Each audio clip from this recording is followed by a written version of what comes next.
अभिनव के ऊपर जान का खतरा था, लेकिन पीछे हटना या सर झुकाना उसने कभी सीखा ही नहीं था। टाइगर को बस आगे बढ़ना ही आता था। गब्बर सिंह का मुक्का उसके मुंह से टकराने ही वाला था कि अभिनव ने भी पूरी ताकत लगाकर मुक्का जड़ दिया।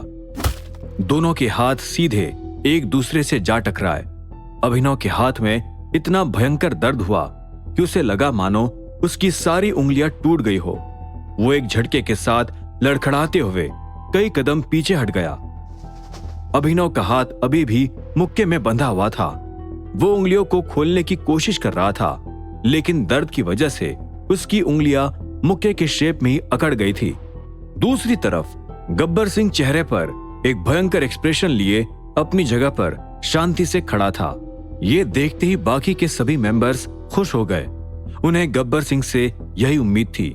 वे हंसते हुए बोले, लड़के, तुम्हें अपनी औकात पता होनी चाहिए। चींटियां कभी पेड़ को नहीं हिला सकती। दूसरा आदमी बोला, क्या तुम्हें सच में लगा था कि तुम हमारे लीडर का बराबरी से मुकाबला कर पाओगे? जानते भी हो गब्बर भाई ने कितने दुश्मनों को मौत के घाट उतारा है। तुम्हारा ओवर कॉन्फिडेंस तुम्हें ले डूबेगा लड़के। गब्बर सिंह रावत का नाम सिर्फ कनाडा ही नहीं, दुनिया के दूसरे छोर इंडिया तक में मशहूर है। वे सब हंसते हुए अभिनव को डिमोरलाइज करना चाह रहे थे। तभी अचानक अभिनव मुस्कुरा दिया और गब्बर सिंह के पैरों की तरफ इशारा किया। अचानक सभी लोग उधर देखने लगे। उन्होंने नोटिस किया कि गब्बर सिंह ने भी एक कदम पीछे हटा रखा था। इसका मतलब ये था कि भले ही गब्बर ने अभिनव को कई कदम पीछे धकेला होगा, लेकिन अभिनव ने भी उसे एक कदम पीछे हटने पर मजबूर कर दिया था। वे लोग हैरान होते हुए चिल्लाए, गब्बर, तुम सच में पीछे हटे हो? वे लोग खुद भी गब्बर की ताकत के आगे खुद को मजबूर महसूस करते थे, इसीलिए उन्हें इस टकराहट का यह अंजाम मंजूर नहीं था। गब्बर ने एक गहरी सांस छोड़ी और हैरान होकर अभिनव की तरफ देखने लगा। जैसा कि बाकी लोग कह रहे थे, गब्बर सिंह की ताकत का लोहा पूरी कैनेडियन स्पेशल फोर्स मानती थी। फिजिकल स्ट्रेंथ के मामले में उसे पूरी फोर्स में सेकंड नंबर पर रैंक किया गया था। गब्बर सिंह कंफ्यूज होते हुए बोला, मुझे यह सिचुएशन पच नहीं रही है। इंटेलिजेंस के हिसाब से तो तुम बिल्कुल 24-25 साल के नॉर्मल बिजनेसमैन थे, और यह भी पता चला था कि तुमने केवल पिछले 1 साल में ही प्रॉपर फिजिकल ट्रेनिंग लेना शुरू किया था। फिर तुम अचानक इतने ताकतवर कैसे हो गए? दुनिया के सबसे ज्यादा टैलेंटेड लोग भी 1 साल के अंदर इतना ग्रो नहीं कर पाते हैं। गब्बर सिंह की नजरों में अभिनव कोई नॉर्मल इंसान नहीं था। अभिनव ने आखिरकार अपनी उंगलियों को खोल दिया और बोला, भूख, मेरे अंदर की भूख ने मुझे ऐसा बनाया है। जब तक मेरे बदले की ये भूख पूरी नहीं हो जाती, तब तक चाहे कितना भी ताकतवर दुश्मन क्यों ना आ जाए, मैं हार नहीं मानने वाला। अभिनव की बातें सुन गब्बर सिंह समेत बाकी सब लोग जल भुन गए। उन्हें लग रहा था कि अभिनव कूल बनने की कोशिश कर रहा था। केवल 1 साल की ट्रेनिंग और बदले की भूख इंसान को इतना ताकतवर नहीं बना सकती थी। भयंकर से भयंकर टैलेंटेड इंसान को भी इस लेवल पर पहुंचने के लिए लगभग 10-15 साल की हार्ड ट्रेनिंग की जरूरत पड़ती ही थी। बकवास! तुम्हें क्या लगता है कि मैं बेवकूफ हूं? तुम्हारी बचपन से लेकर आज तक की सारी जन्म कुंडली मैं निकलवा चुका हूं। अनाथ आश्रम में रहने और फिर माफिया किंग का लीडर बनने तक तुमने कभी भी कोई फॉर्मल ट्रेनिंग नहीं ली, और केवल 1 साल के अंदर ही तुम उस कबीर नाम के अपने बॉडीगार्ड के साथ ट्रेनिंग करते हुए इतने ताकतवर हो गए। गब्बर चिल्लाया। वो कुछ सोचते हुए आगे बोला, इसके पीछे कोई तो छुपा हुआ राज है जो तुम बता नहीं रहे। हालांकि ये राज तो अभिनव को खुद भी नहीं पता था। कई बार कबीर भी उससे ये सवाल पूछ चुका था, लेकिन अभिनव के पास जवाब देने के लिए कुछ भी नहीं था। अभिनव मजे लेते हुए बोला, मैं नहीं बताऊंगा। अगर मैंने तुम्हें अपनी ट्रिक बता दी तो तुम्हारे जैसा बैल बुद्धि भी मेरी टक्कर में खड़ा हो जाएगा। यह सुनकर गब्बर सिंह का पारा चढ़ गया। वो चिल्लाया, टक्कर में तुम नहीं हो बच्चे। मैंने कहा ना, बस मेरे 30 हमलों को अगर तुम झेल पाए तो मैं तुम्हें जिंदा छोड़ दूंगा। नहीं तो फिर तुम्हारी सीक्रेट ट्रिक भी तुम्हारे साथ ही परलोक सिधार जाएगी। मैं अपने फेवरेट स्टूडेंट जसकीरत का बदला तुमसे लेकर रहूंगा। यह कहते हुए वो दोबारा लड़ने के लिए तैयार हो गया। अभिनव का पूरा रोम रोम अभी भी कांप रहा था। एक ही मुक्की की टकराहट में वो समझ गया था कि उसके और गब्बर सिंह के बीच में ताकत के मामले में अभी भी जमीन आसमान का फर्क था। उस तरह की फीलिंग उसे केवल कबीर, रंजय, अधिराज और जंगल में मिले गुप्त फैमिली के मेंबर से ही आई थी। इसके अलावा अवतार ग्रुप का लीडर आर्यन भी अभिनव की नजरों में इन सब की टक्कर का था। अभिनव इन ख्यालों में डूबा हुआ था। इतने में गब्बर ने अभिनव के ऊपर हमला कर दिया। पास ही खड़ा आदमी बोला, लगता है बहुत सीरियस मूड में आ चुका है। मुझे नहीं लगता 30 हमले ये लड़का झेल पाएगा। दूसरा आदमी बोला, एग्जैक्टली, देखा नहीं कि एक ही मुक्के में वो लड़का कितना पीछे की ओर लड़खड़ाता हुआ पहुंच गया। उसकी मौत तो अब पक्की है।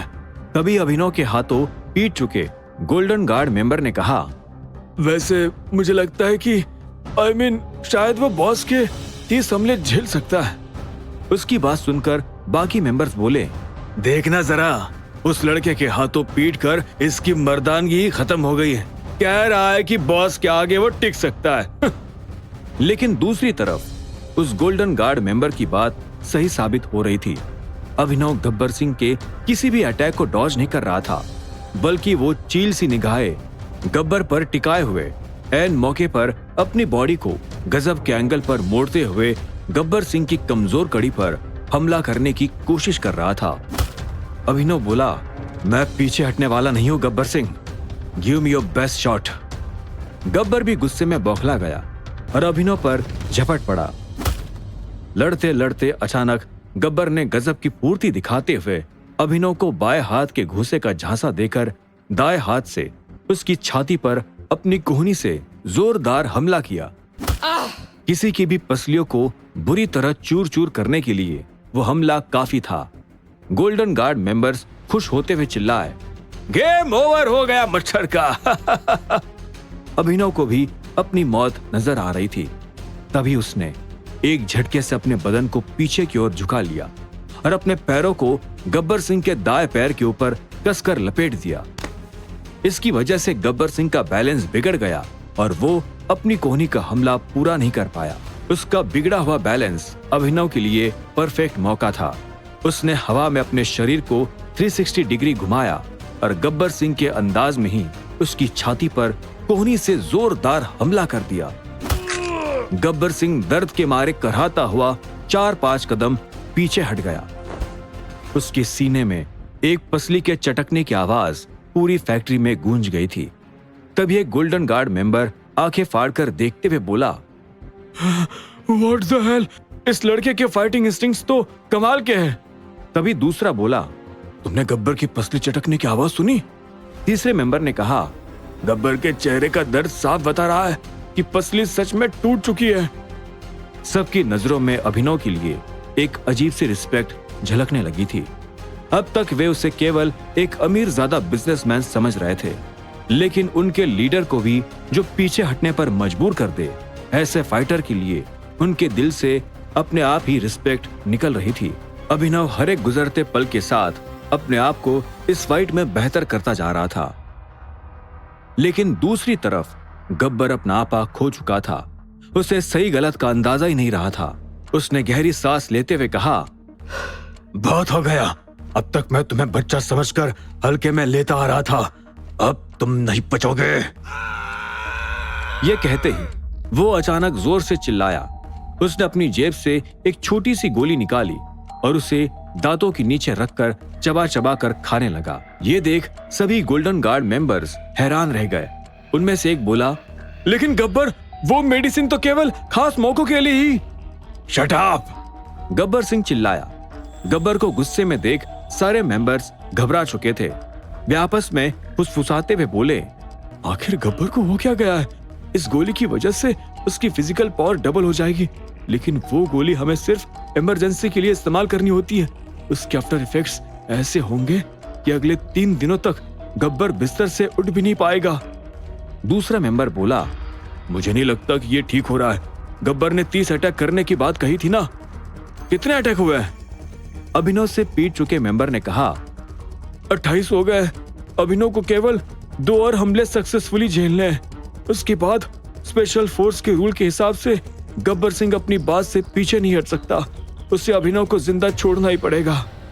लेकिन प्रॉब्लम यह थी कि अभिनव की हालत बहुत खराब हो चुकी थी। भले ही वो गब्बर को अपने स्किल्स का यूज करते हुए डॉज कर रहा था, लेकिन उनके पावर लेवल में डिफरेंस इतना ज्यादा था कि गब्बर का अटैक हल्का सा भी कनेक्ट होता था तो अभिनव की जान निकल जाती थी। उसका पूरा बदन इस वक्त दर्द से कांप रहा था। दूसरी तरफ गोली का असर होने में 30 सेकंड भी नहीं लगे। अचानक गब्बर के शरीर की सारी नसें फूल गई और उसका चेहरा बिल्कुल लाल पड़ गया। उसकी आंखें भी गुस्से की वजह से लाल हो गई थी। वो अचानक पागलों की तरह अभिनव की तरफ हमला करने के लिए दौड़ा, लेकिन अभिनव भी पीछे हटने वाला नहीं था। गब्बर ने जैसे उसके सर पर दोनों हाथ जोड़कर एक हमला किया, अभिनव ने तुरंत डॉज किया। गब्बर के दोनों हाथ फर्श से जा टकराए और देखते ही देखते सीमेंट के बने हुए कड़क फर्श पर दरारें पड़ गई। ये देख अभिनव की आंखें फटी की फटी रह गई। वो बोला, जो कुछ भी तुमने खाया है मुझे लगता है वो बहुत इल्लीगल है। जो अपने हाथों से सीमेंट को तोड़ डाले वो कोई इंसान नहीं हो सकता। गब्बर गुस्से में चिल्लाया, हाँ, मैं इंसान नहीं, मौत हूं, मौत। तुमने अब तक मेरे टीम वालों के सामने मेरी बहुत बेइज्जती की है, बस अब और नहीं। You are dead made bastard. हार मान लो, नहीं तो मैं तुम्हारा सर फोड़कर तुम्हारा भेजा खा जाऊंगा। यह सुनकर अभिनव ने फाइटिंग पोज लिया और मुस्कुराते हुए बोला, मेरा एक ही मोटो है, never die, never surrender. Come on, let's fight. Abhinav अच्छी तरह जानता था कि गब्बर उसे सरेंडर करने पर भी माफ करने वाला नहीं था, क्योंकि जसकीरत उसका पर्सनल फेवरेट स्टूडेंट था। और तो और कबीर ने उनकी टीम के 3 लोगों को भी मार डाला था, इसीलिए सरेंडर करने पर भी वो अपनी जान गंवाने ही वाला था, जो कि उसे मंजूर नहीं था। अगले ही पल गब्बर और अभिनव आपस में भिड़ गए।